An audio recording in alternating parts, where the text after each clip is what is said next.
It appears that we are live. If any of you are watching this in real time, please tell me how the microphone is working. I am trying more of a studio style microphone. So I wasn't originally planning to do a live stream from my mini studio here, but I figured I would have, give it a shot. So anyhow, if you are listening to this live, put something in the chat box, tell me that the sound is coming through well enough. I've had some issues getting this thing properly worked out, but my system is indicating that there is sound, but I don't really have a whole lot of feedback in terms of the quality, if it's clipping, anything like that. My original plan was to try to go do a live stream from the range as a wrap-up for the Armor Sight thermal and night vision devices that I've been testing. But that didn't happen. We're in the middle of the Jewish high holidays, and I was elsewhere occupied. And then on top of it, honestly, I just got busy. And then I saw online an interesting somebody making a comment about having to readjust sight focus on the rifle scope. Was specifically talking about Zeiss S3. They were talking about having to readjust the rifle scope sight focus every time they adjust magnification, which on a front focal plane scope should not be physically possible. It's kind of interesting. So I thought that maybe it's worth spending a couple of minutes on that, something called the diopter shift. But before I get to it, Nate Spence goes, do you know anything about the new Vortex Razor 4024 by 44? A little bit, yeah. So first of all, I'm assuming, Nate, that you can hear me well, right? As I said, I'm screwing around with the new microphone, so I want some feedback on the sound quality. So this one is on a boom arm here, and I wonder if it'll work better than the tiny little microphones I normally use. Normally I use small microphones because I move around all the time, and I plan to continue using them outdoors at the range, etc. But in the studio, I wonder if this might be a better option, honestly. As far as the new Razor Gen 3, so it's been in development for quite a long time. Vortex, especially with the Razor scopes, they really take their sweet time. It is not clear if it shares architecture with any existing rifle scopes that Light Optics Works make. You sound and look as good as can be expected. That is not promising at all. I was kind of hoping that I may not look better, but at least the sound will be better. But hey, I'll take what I can get. Everybody's a fucking clown these days, which I do appreciate. But anyhow, so I when I first heard about it, I thought it was some sort of a Vortex version of the 4025 by 50 that's been around, behind tracked, Zeiss S3, Element Nexus Gen 2, and several others, which is a very, very competent design. But having talked to a couple of people, I have a suspicion that it is something a little bit different. And one of the things that came through in some of the conversations I've had was that, well, the eyepieces are again going to be unique, likely. Razer does their own, Vortex does their own eyepieces, which are very, very good. And another thing to consider is that the depth of field on this rifle scope is purported to be incredibly good, which makes me hopeful. For now, the plan, I think, for these scopes to still show up around Q4, so we're kind of getting there. We're at the very end of Q3. But, the way Vortex does this in the last few years, they basically don't do any sort of a formal announcement until basically they've got scopes either already sitting at the dealers or shipping out to dealers, so that when they make an announcement, you can pretty much order something right offhand. So the fact that they're not publishing anything yet means they don't have these in sufficient volumes to make them immediately available. I'm real curious, right? So it weighs right around 32 ounces if memory serves me right, which for the Razor Gen 3 and stuff is relatively light. And if the depth of field is really good, that could become the go-to in a rail hunter scope, for example, because there is a weight budget there, and the way the stages work, depth of field makes a really big difference. You don't really have a ton of time usually to putz around with side focus adjustments. But anyhow, before I talk a little bit about diopter shift, I thought I'd mention a couple other things. So I sort of switched almost entirely from thinking about matches and stuff to hunting a little bit. I'm shooting an AR match, some sort of a black rifle match of the type I've never done before, which should be interesting locally here on Saturday. It's literally called the black rifle match. And I am going to shoot that match with my ER-15 pistol. It's a 9.68 inch 556 barrel with a 1 in 5 twist. Barrel is from Q. I use the handguards and their suppressor. So the whole thing is very, very handy and surprisingly accurate to about 400 or 500 yards. I built it essentially to do a little bit of an experiment to see how far I can reach with essentially sub 10 inch barrel AR. And I was pleasantly surprised with how nicely that thing shoots, so I'm going to go shoot a match with it. Aside from that, I'm basically thinking about hunting for the most part. I've got a hunt in Montana and Wyoming during the last week of October. I was trying to figure out what scope to use for it. I reached out to Schmidt and Bender and Tangent. Schmidt has the new 313x44 Meta front focal plane, which looked very, very interesting at that SHOT Show. I didn't get a reply from them, and I don't see these out, so my best guess is that the final version is not yet available. I'm interested in the version with a dual turn turret. Tangent Long Range Hunter is available, so I've got that. And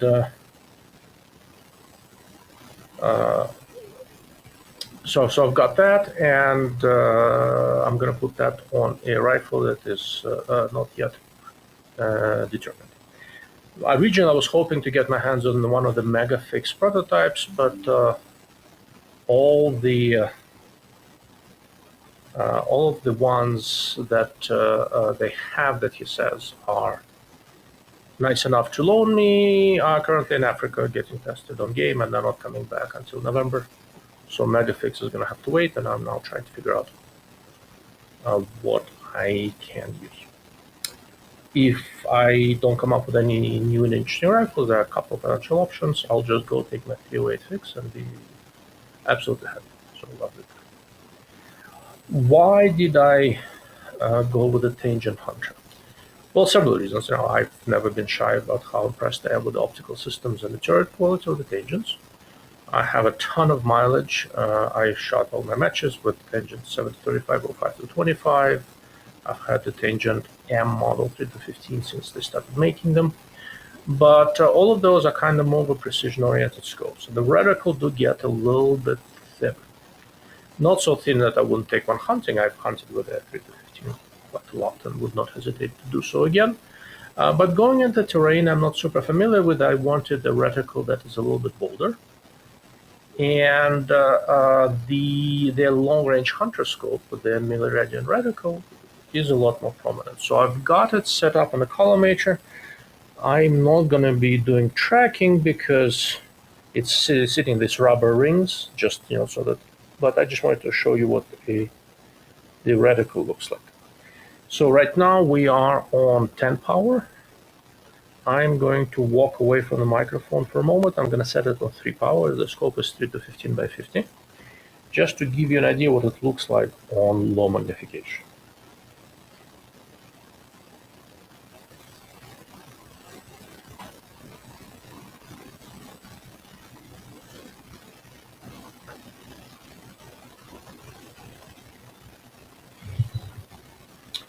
So this is on 3 power. And the basic idea here is that I want to be able to take a relatively quick shot on low magnification if I need to. I have no idea what kind of terrain and conditions I'm going to run into. This is very, very nicely visible. And another thing I like about this one is that the way they did the reticle illumination, so only the center is illuminated, the thick bars are not illuminated. And the way the illumination is set up, they're not trying to go ultra bright. It is a rather dim illumination. During the daylight, you won't even see it, and you don't need it. But in low light, I've messed with it a little bit. It will absolutely not screw up my night adaptation. Despite, however, being a relatively simple reticle by modern standards, if I need to do any sort of wind compensation like that, it is a perfectly reasonable half-mil base reticle. Let me bump up the magnification so you can see the center portion a little better.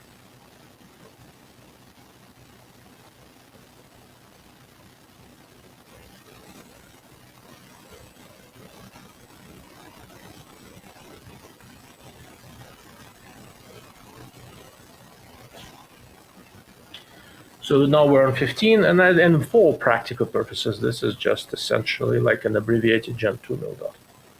And I like that the thick bars kind of taper toward the center. Everything points to the center. Taking a quick shot with it is really straightforward. The thick bars start 3.5 milliradian away from center. So in principle, if I want to dial, I have up to easy 3.5 milliradians of wind hold. And honestly, if I need 3.5 milliradian of wind, I'm probably not going to be taking a shot. I'll try to get a little closer if the wind is that severe. Okay. Aside from that, it's just the normal stuff. That's the way Tangent does reticles. A dot means full milliradian, and a hash mark means half a milliradian.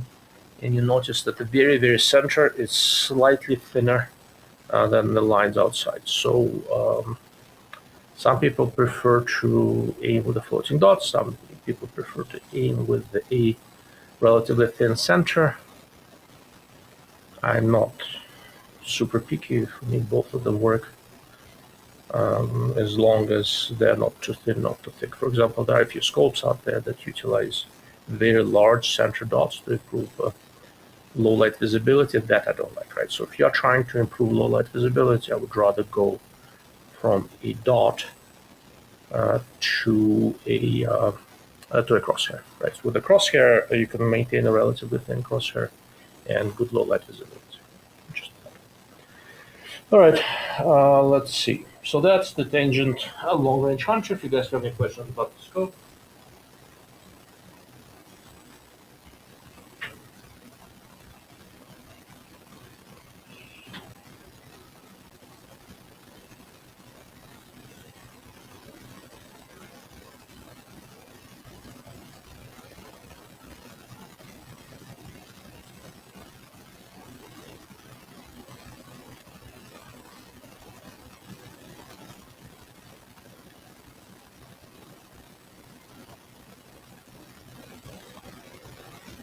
So I turned off the light and turned the power down to 3, and this is as bright as the illumination gets.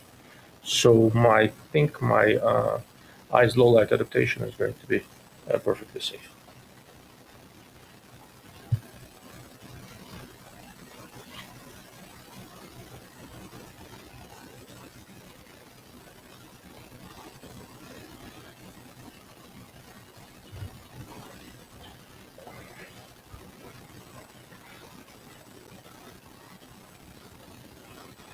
Mr. Thomas Spear, any idea if primary arms will update their 2.5 to 10, or are there any other MPVOs in the works there? So I'm trying to think of what they've talked about officially and what they haven't. It's not always a straightforward thing. So So Primary Arms has been switching some of their designs to a they have a pretty decent engineering team, and they made sort of a universal-ish overall turret design that can be configured in a bunch of ways, and they're transitioning slowly but surely a lot of the scopes that they've been updating to that design. I don't have anything formal that I can announce or that they have announced that I'm aware of about the 2.5 to 10 GLX, but I would be surprised if a version of that did not make a reappearance. And as far as other MPVOs go, the answer is yes. They've got a very interesting design coming up. I am really looking forward to it. I've seen the drawings. I've seen a couple of prototypes. I thought they looked extremely promising. But until they announce something, I can't really give you a ton of details. So I'm afraid that's all I can give you. Mr. Viva Giants, where in Montana are you hunting? So near Broadus, Montana. That would be roughly the southeastern part, close to the border with Wyoming. So I don't know what would be the close. Broadus is a tiny little place apparently. I don't know for sure what would be closer there. I don't think there's anything out on that side that qualifies as a major population center.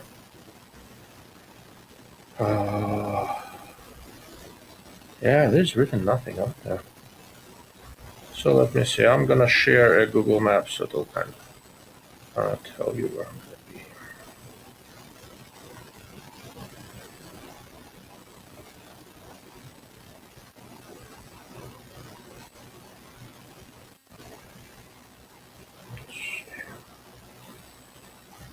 Alright, so if you're looking at the map of Montana, so over here where my mouse is, that's Broadus. This is Wyoming.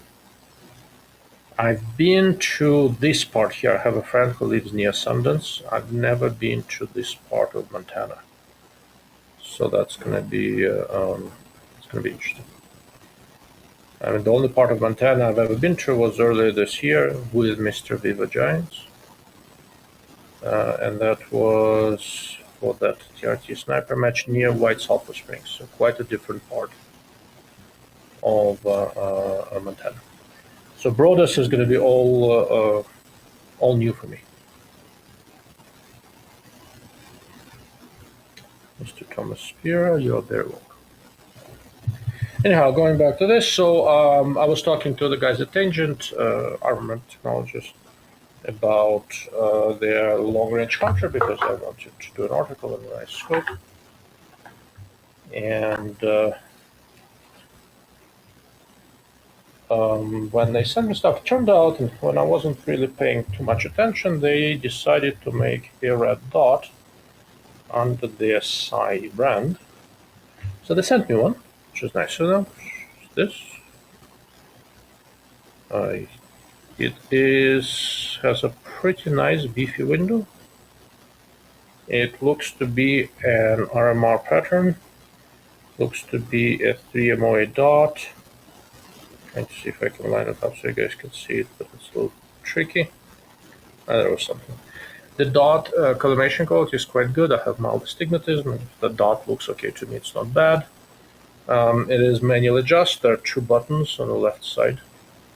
On the side, the deck height for an RMR optic is relatively low. The battery is a 1632. Comes in from the side. I haven't mounted on anything yet. I'm trying to decide what I want to put it on. It is an open emitter type optic with an unusually beefy housing. The housing looks a lot beefier than normal. So it seems like they did some of the homework.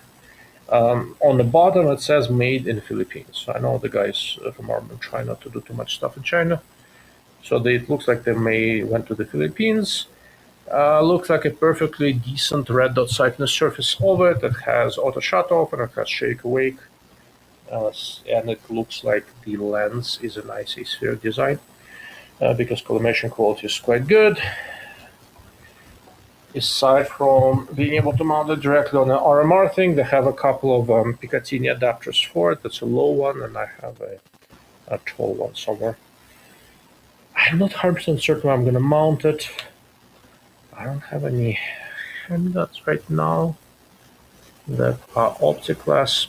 Probably what's going to happen fairly soon, they're going to wrap up with SI 1 to 10 by 24. It looks like they found whatever early paintings they had and are running the first production lot. So once that gets here, I'm probably just going to go set that up with this red dot as an offset. That's probably the most likely option, but I'll also look and see if I have anything else that can house it until then. Maybe I have something. But either way, Mr. Viva Giant, send it to me. I'll think about it. How's that? I'll take it under consideration. Okay. Alrighty. So, any other questions, or should I go on to get a little nerdy and start talking a little bit about diopter shift? I am gonna give it 30 seconds because I know you guys hear me with a delay.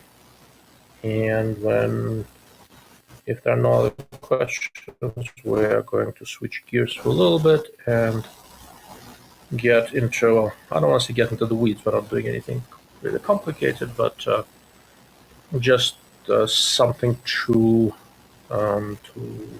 give you some food for thought, if you wish. I think that's probably a better way of thinking about it. Let's see.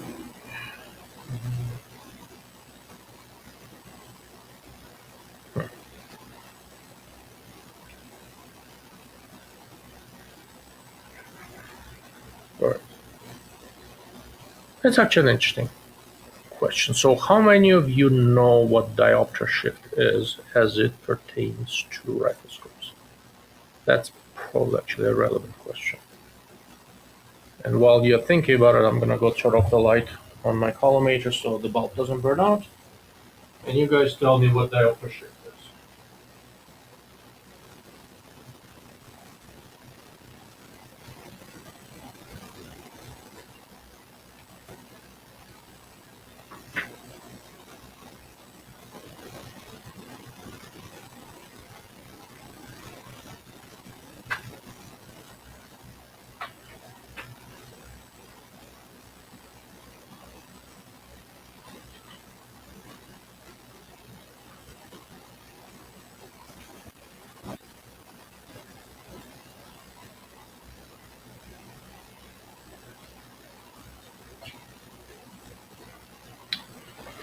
Okay, I see there isn't a whole lot of volunteers trying to tell me if they know anything about diopter shift. By the way, so this is the tangent we were just looking through. And another reason I like it for hunting, the way the turrets work here, they didn't want to pay royalties for locking turrets. US Optics, whoever had them. So they have these free spinning collars on the turrets.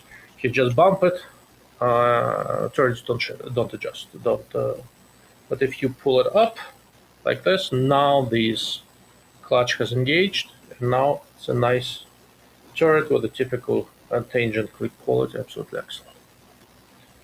So that should be a really nice premium hunting scope. Okay, I am going to put up a picture of what a rifle scope looks like on the inside.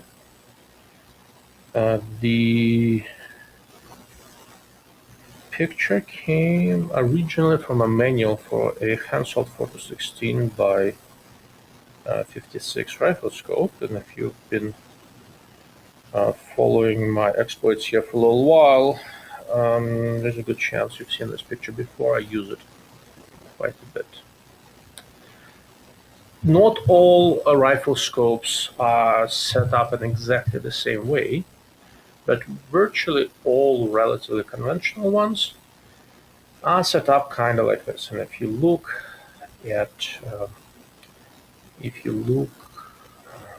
my picture is blocking a little bit. Let me make it slightly smaller so you can see the nomenclature. Yeah, there you go. So if you look at the rifle scope, there are basically three optical systems in there. Going from left to right on the left, and it's designated by the letter 1, that's the whole objective lens assembly. Assembly means there are multiple lens elements in there. And every time I ask people how many lenses they think a rifle scope has in them, I get answers that are grossly too simple. For example, for this rifle scope, it's an older design, so you can probably achieve similar performance or better performance with not as many lenses today, but it's still comparable. So here, the objective lens alone, right? Objective lens assembly alone, everything that goes inside of one is, what's it, 1, 2, 3, 4, 5, 6, 7, 8 lenses. 8 lenses are an objective lens assembly alone. And those are probably the heaviest elements, the heaviest pieces in the rifle scope because of the glass is comparatively heavy. The spot that is designated by the number 2 is the first image plane or front focal plane. And the letter 7 is pointing to the physical location of the reticle in a front focal plane scope. What that spot coincides with in modern front focal plane rifle scopes. So the erector system, which is what is designated by the number 6, there are the 3 little lens groups over there. The erector system sits inside an erector tube. It's a metal tube inside the main tube of a rifle scope. And the reticle in the front focal plane scope, designated by the number 7 in this diagram, is affixed to the front of the erector tube, right? So 7 is on the front of the erector tube. All those lens groups that are designated by the number 6 are inside the erector tube. 5 is the second image plane, second focal plane, right? If you had a SFP second focal plane scope, that's where the reticle would be. Or in a dual focal plane scope, you'll have one reticle in the front focal plane and another in the second, right? And what's designated by the number 3 are the lenses in the eyepiece. In this case, there are 4 lenses. And Hensel's have very nice eyepieces, still do. So here's an interesting thing that's on the hide, and I would not have noticed it, but somebody tagged me and asked me a question, so I saw it. The gentleman was saying that he was not happy with Zeiss S3 scopes, because as he was saying it, every time you adjust magnification, you have to adjust the parallax setting. So looking at this diagram, what happens when you adjust magnification, right?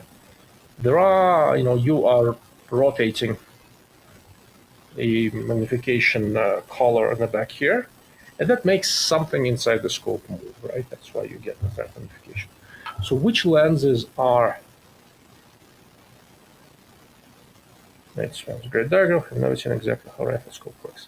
Yeah, I took a picture of this. It was a Hensel, put it in a scope manual. I took a picture. I borrowed that scope from Eurooptic back when they were imported Hensel. I love that picture. I can sketch this out, but this kind of looks a little bit better than me sketching on the board behind me. But anyhow, here's a question for you guys. So when you adjust magnification, what moves inside the rifle scope? Can you look at this diagram and tell me what are the pieces that are moving when you adjust the magnification?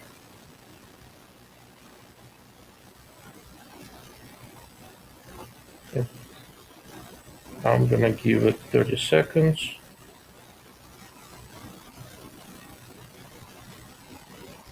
And let's see what you guys come up with. Now I'm curious myself.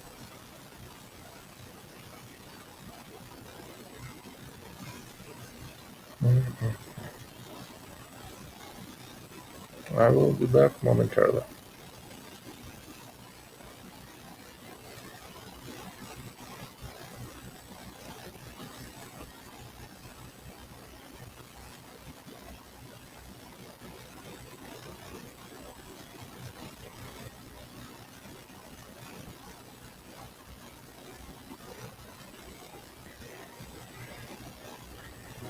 Number 6, number 6, number 3, no. The elements in the rectotube, perfect. So 6 and elements in the rectotube is correct. When you are adjusting magnification, the elements that are inside the group 6, that's what's in the rectotube, they're moving with respect to each other, right? They are multiple ones moving at the same time. They're all set up on these helical tracks, so when you rotate magnification, they sometimes do this relatively complicated dance of how they're positioned with respect to each other. Okay. So for William Brown, that's number 3. So 3 is the eyepiece lenses. Eyepiece lenses move when you adjust the diopter. That's the little thingy on the very back of the scope on the eyepiece closest to your eye. When you make a diopter adjustment, the lens elements in group 3 move. So here's the final question. Let's say this riflescope has sight focus, right? Sight focus, also image focus, also parallax adjustment. When you rotate sight focus, a knob, what lenses, lens elements, lens groups, etc., what moves inside the scope? Okay. What moves when you adjust sight focus parallax, right? So this tangent that I'm holding in my hand has sight focus. When I rotate it, something inside the scope moves. What moves? Where is it in the scope?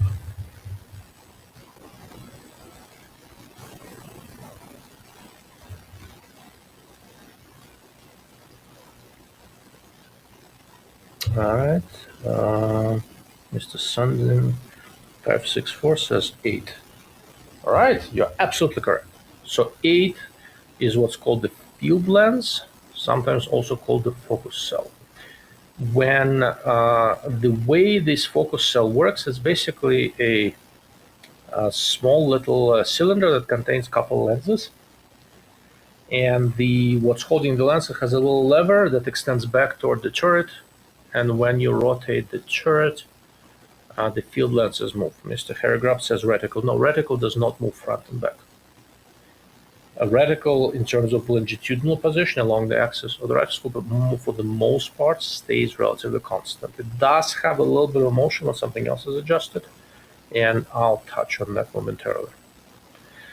So those of you who said 8 are correct. The lens group that's identified as 8 in this diagram is what moves slightly front and back when you rotate sight focus. The purpose of the sight focus turret, parallax turret, is to do one thing and one thing only. It is to make sure that the image that the objective lens creates. Remember, the light and the scene, whatever you're looking at, is on the left, right? Light comes into the objective lens, and the objective lens focuses in its focal plane. And the position of the field lens, the movement of this field lens, 8, is what controls the exact location of that focal plane.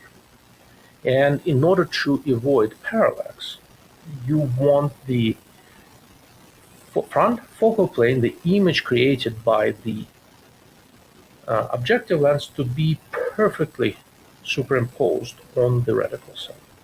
Okay? So the reticle is fixed in space, and we make slight adjustment in terms of where the image from the objective lens goes. Okay? Once that adjustment is done, and the image from the objective lens and the reticle are superimposed together, now they form one image, and that travels further down the riflescope tube, ultimately to your eye. But they get superimposed on FFP scopes, they get superimposed in the front focal. So if you adjust the magnification, you're moving elements that are further downstream, right? The reticle and the image from the objective are already superimposed to each other, and they move together, and parallax is the apparent shift between the reticle and wherever you are aiming at in the image. In the front focal plane, once they're superimposed, they're basically fused together. You can't separate them anymore. And they move together through the rest of the optical system in the riflescope. When you adjust the magnification, all the stuff in the identified by 6 in that lens, in the reactor lens group. All the stuff that moves together cannot pry the image from the reticle image from each other. Right? No matter what you do with the magnification, you cannot create parallax where there was not before.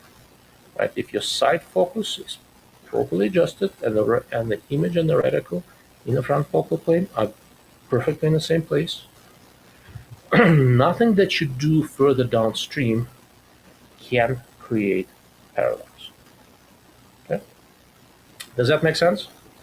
That's sort of an important point, and I want to make sure it is clear. Right? All of the movement of the different lens elements that in this image happens to the right of the reticle, basically to the right of item 7. Nothing that happens further downstream can create parallax. Please confirm that you guys are all okay with that concept.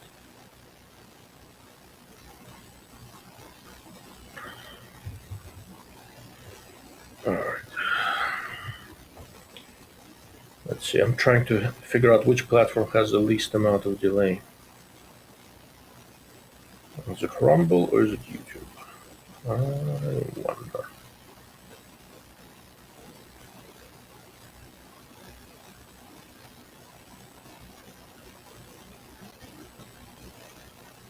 And while you guys are thinking, so would the same hold true if the reticle was in the second focal plane? Right, second focal plane is identified by the number 5. What I'm postulating, I'm saying that's in a front focal plane scope, when you adjust magnification, you cannot induce parallax, assuming it was properly dialed out earlier. Okay, just a paragraph, got it, excellent. What if the reticle is in a second focal plane, position 5? Does the same consideration hold? Or is this a different ballgame, different situation?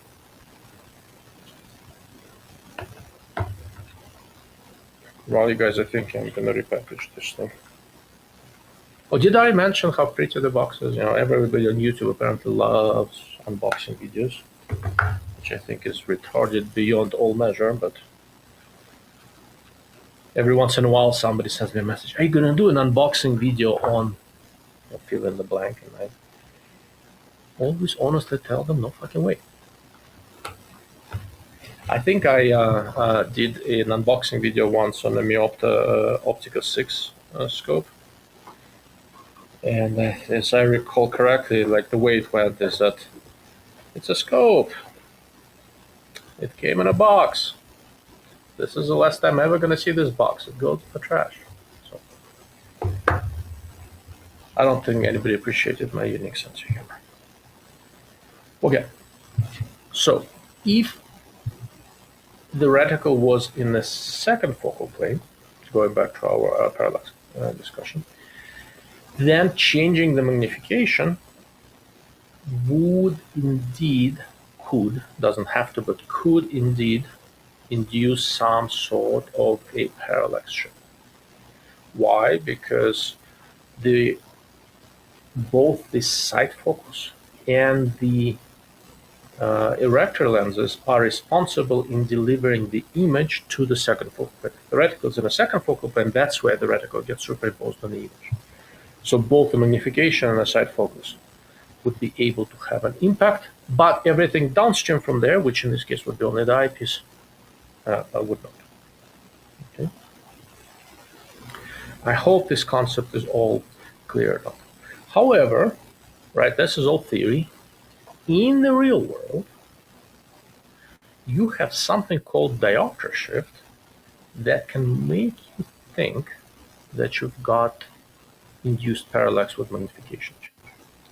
So what the diopter shift is, it is a change in the apparent focus of the image that comes out. So diopter, generally, or diopter adjustment, I'm going to go back to a larger camera view. So I'm going to use a tangent as the example.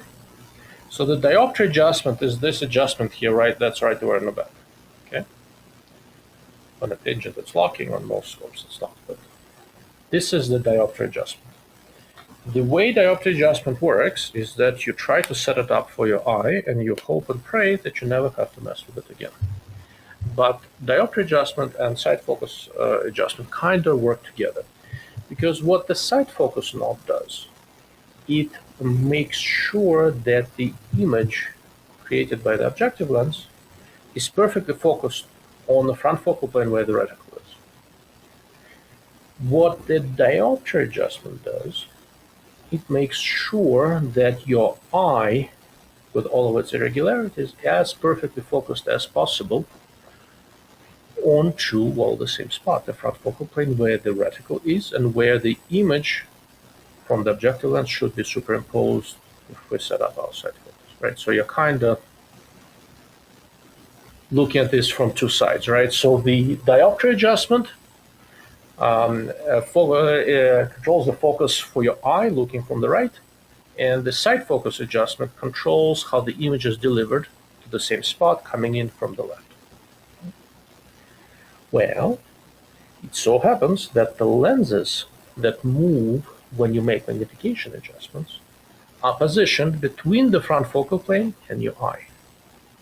So when you make your diopter adjustment, you move the lens of an eyepiece, group 3, but that has nothing to do with the erector, which is group 6. So depending on how well aligned and well designed, well assembled, etc., the rifle scope is, virtually all front focal plane rifle scopes have a little bit of this diopter shift when you adjust magnification.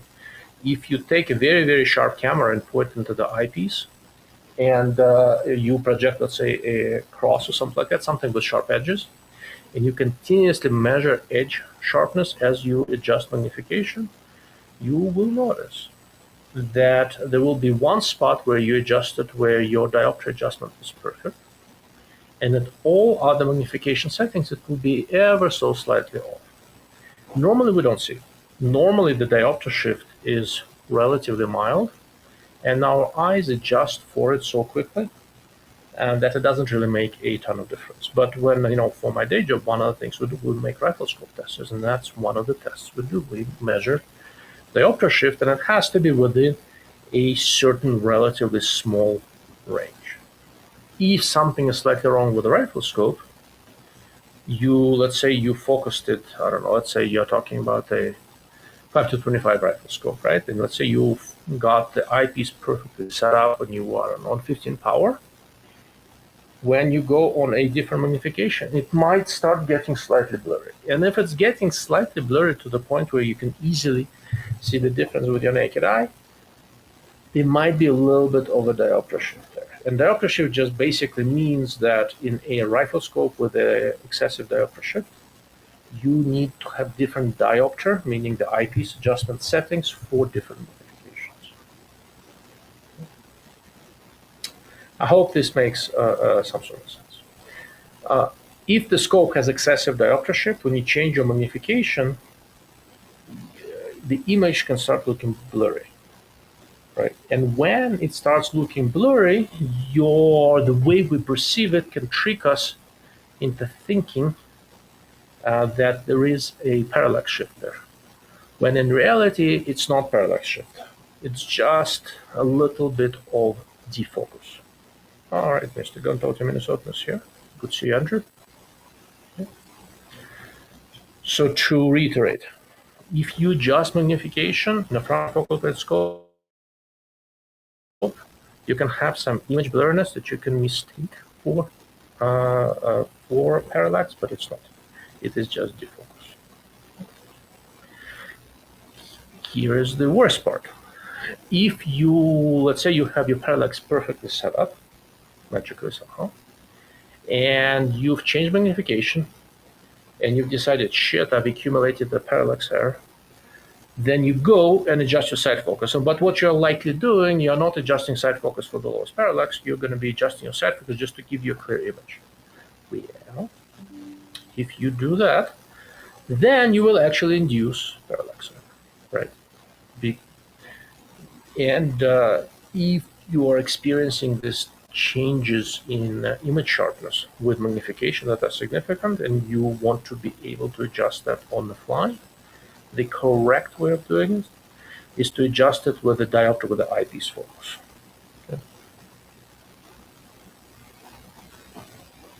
Mr. Hergov, so when I said diopter on lowest magnification, change to highest magnification, in the reticle is still sharp, good scope.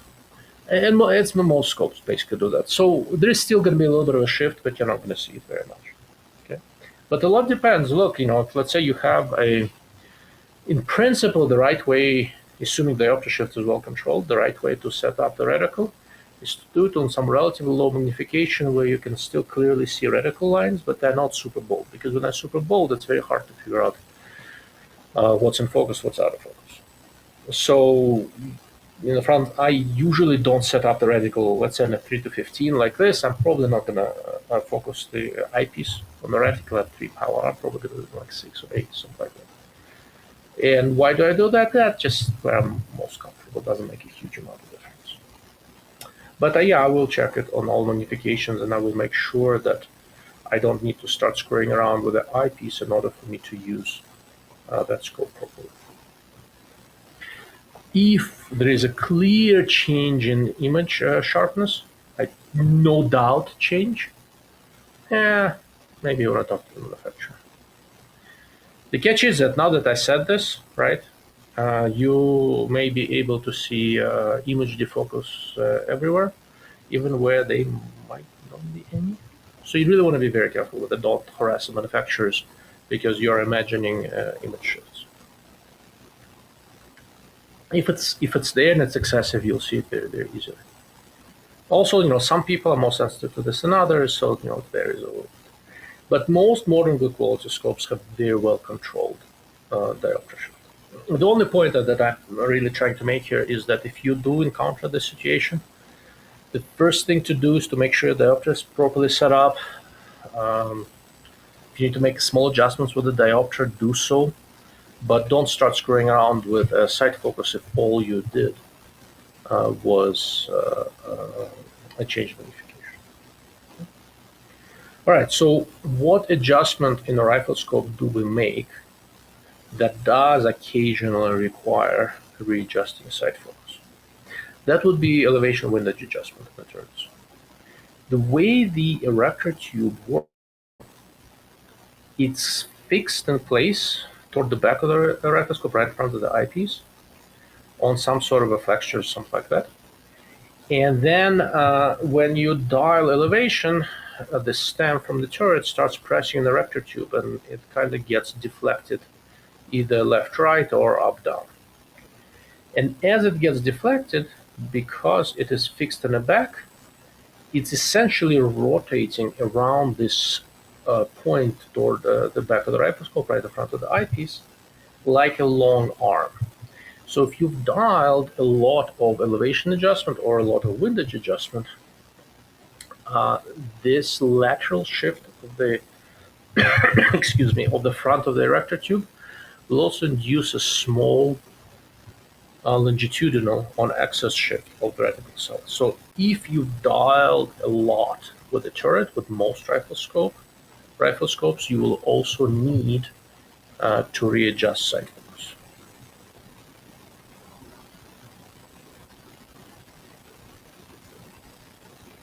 I just muted myself for a moment. I hope that worked.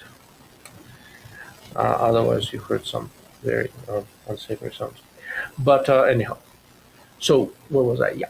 If you adjust magnification on a front focal plane scope, you should not need to mess with sight focus.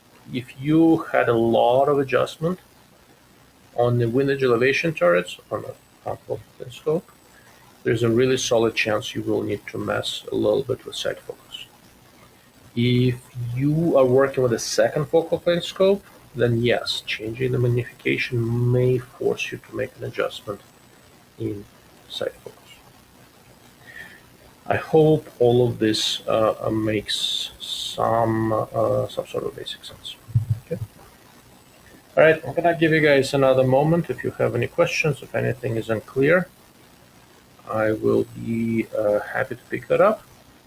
And after that, the whole question of all the idiotic drop tests and all sort of nonsense keeps on coming up. I've more or less detached myself from it, but we are now in the hunting season, and one of the questions that does come up that is viable is, well, what do I do to minimize the probability of problems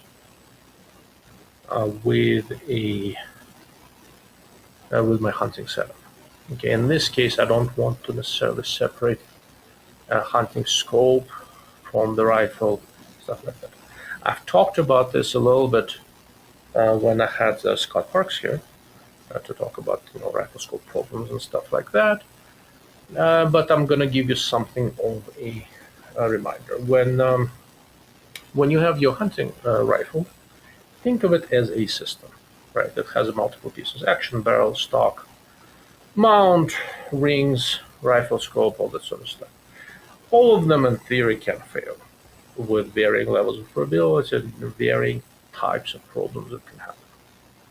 One of the things we know about rifle scopes with a reasonable level of certainty is that most of the time when they fail, it is a catastrophic failure. All these small zero shifts and all that, it's that possible. I can kind of think of a mechanism, but they're not super likely and really don't happen very much. When rifle scopes fail, they really fail catastrophically, and it's immediately apparent that something went very, very screwed. So one of the better ways of checking if your setup is generally in reasonable shape for travel and stuff like that is honestly to pop the rifle in the trunk of your car, go off-road for a little bit, put it in the soft case and go off-road for a little bit.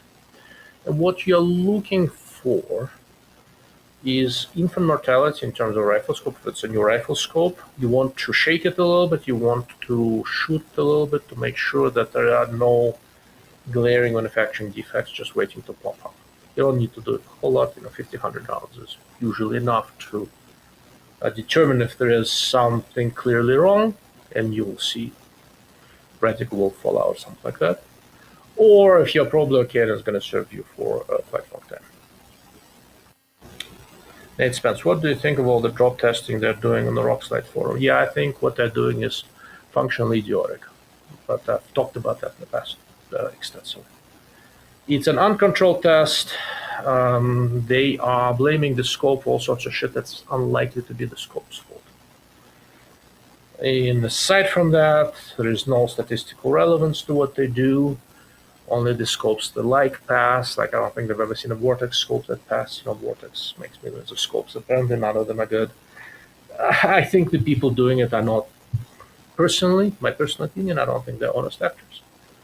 But again, aside from all of that, the way they do the tests, it's impossible for them to be meaningful in a way that's relevant to other scopes. In theory, what they do is relevant for the one specific scope and rifle they're testing. I don't like dropping stuff. I think it's silly. But in the grand scheme of things, if you want to see if your specific setup works, you can shake it, bake it, whatever abuse you want to do. I wouldn't do anything super excessive. And that will tell you with some relatively degree of certainty that particular rifle, that particular scope are probably going to survive some mild abuse in the field. Since things happen in the field, can happen from a variety of different angles, etc., etc., etc. It's not super relevant, but again, you will take out infant mortality issue with your particular rifle scope. However, if you take another identical rifle and set up an identical scope on it, with identical mounts and everything, do it in as identical a way as you can, all of the testing you did on the original setup has no bearing whatsoever on the copy you just built, right? It just doesn't have any real relevance. Okay. They make all sorts of weird claims about which manufacturer does this test, which manufacturer does that test. None of these people know anything about what any manufacturers are doing. It's just nonsense. But it looks simple and it's nicely visual. And because of that, it's something that's easier to understand, so they get a lot of airtime. You know what? Power to them, as Harry Grubb said, they do it for views. Good for them, it works for them, not my problem. From the standpoint of choosing the scope, etc., I would not put any faith in anything they do say. Right. So they are, every once in a while I go on this kick.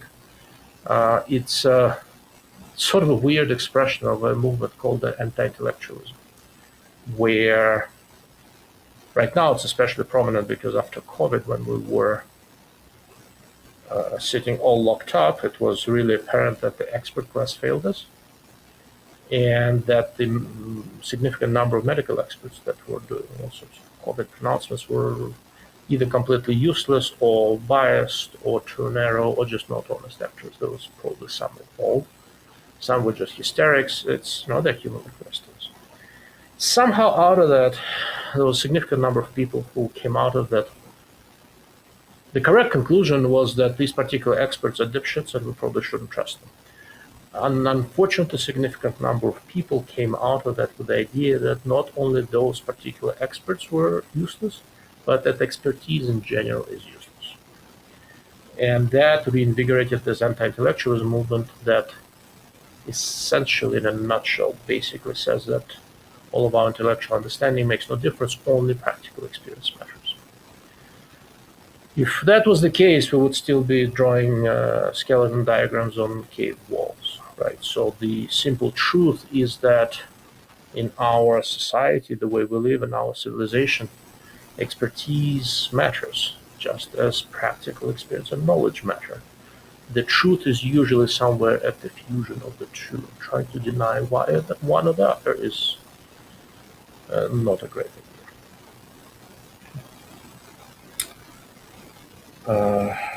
That's pretty much it on the whole drop test business. But where was I? Yeah. I mean, one of the reasons, for example, I like the rifles from Q so much. I use Q fixed rifles very, very extensively. I have several of them, and I shoot them in matches. I hunt with them. I do all sorts of stuff. And one of the reasons I like them so much is that there is no separate stock and action, right? Because I see all sorts of interesting issues at the interface between the action and the stock, or action at the chassis. You can glass bat it, do all sorts of fun things. There is always potential for something. With the fixed rifles, the way Q does them, there's no separate stock, right? There's an aluminum receiver slash stock slash whatever, and the barrel goes into that. So basically minimizes the probability of different problems I have, and I spent the whole year shooting matches without the zero ever shifting on me.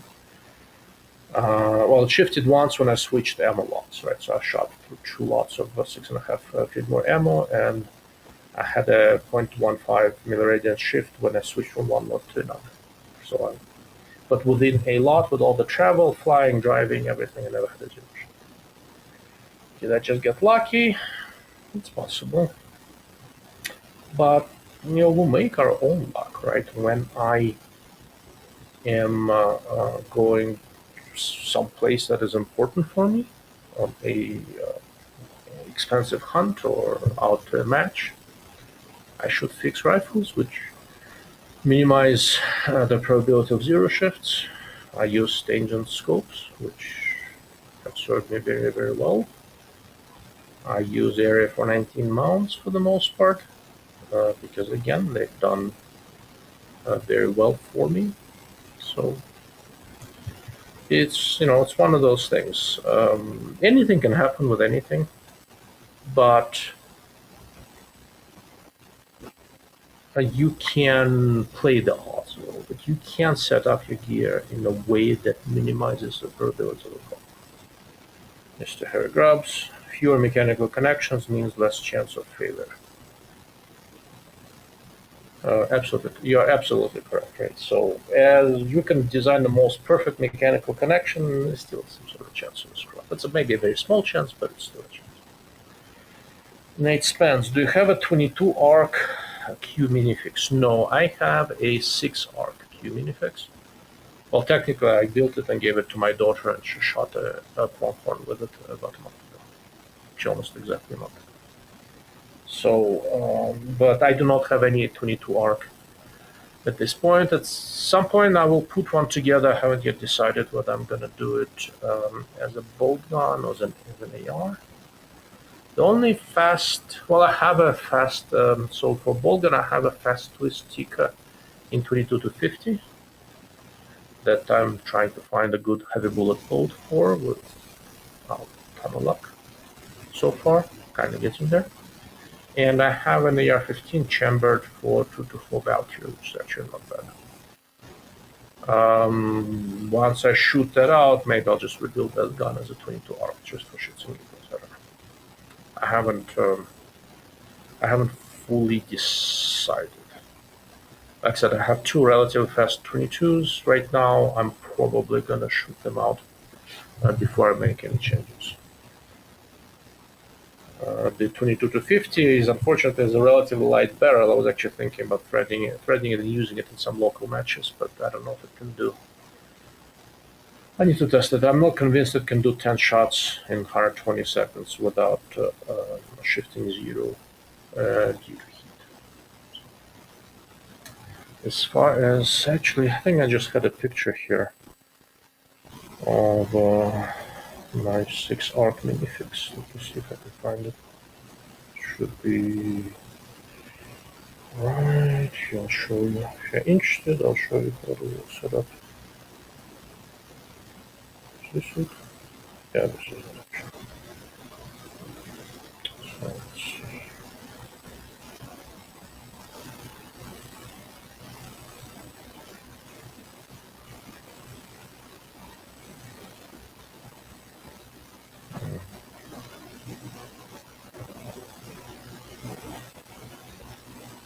And there it is.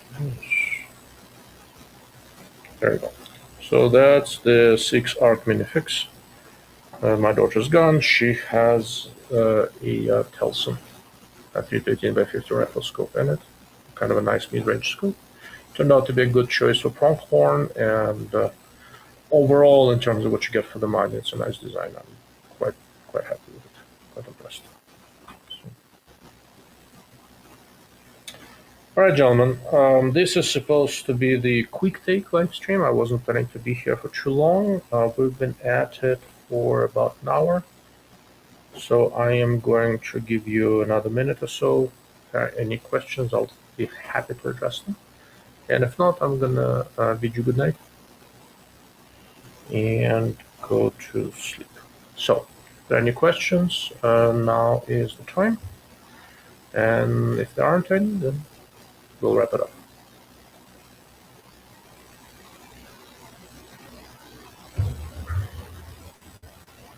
Going once, going twice.